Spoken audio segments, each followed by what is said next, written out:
Thank you for this opportunity. Greetings of the day to everyone who's here, and thank you for coming. My name is Elizabeth Oele. I'm a medical doctor by training.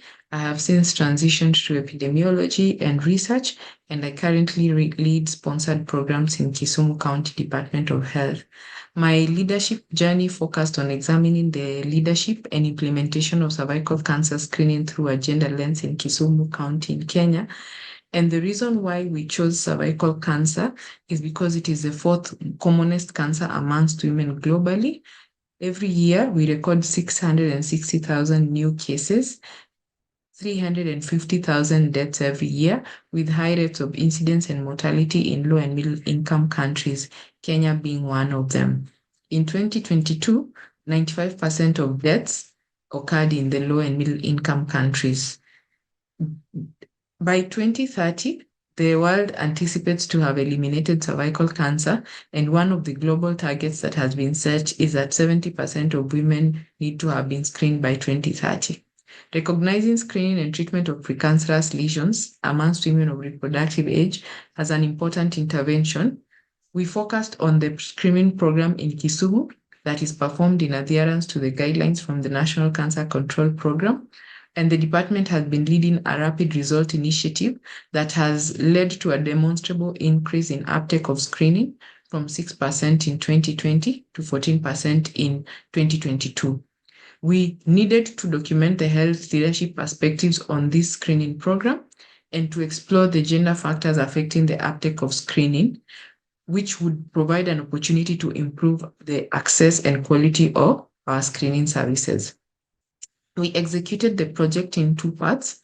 In phase one, we conducted a key informant interview with the technical lead to understand the overall design of the program and factors influencing the uptake of screening.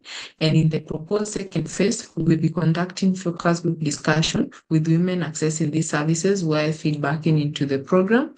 We will be exploring patient-related and provider-related factors that are influencing the uptake. From our first phase, these are the findings from the portfolio lead.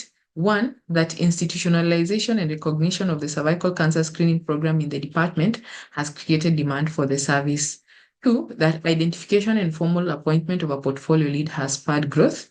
And thirdly, that male allyship, where our head of department is a gynecologist who's passionate about the cause, has supported the program.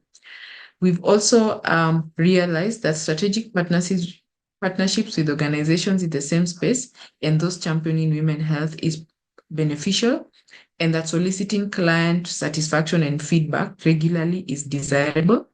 Opportunities to use more convenient methods such as the HPV DNA self-test are there, and that we appreciate the value of community health systems in progressing women health.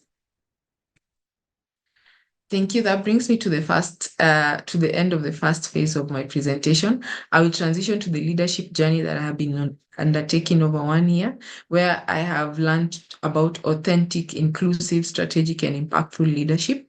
And for me, the most important lesson that I take away with is the bit on being authentic and on identifying your leadership style and connecting with the people that you lead. I look forward to being a more impactful and a more strategic leader in the coming years, now and beyond. Thank you very much for your time.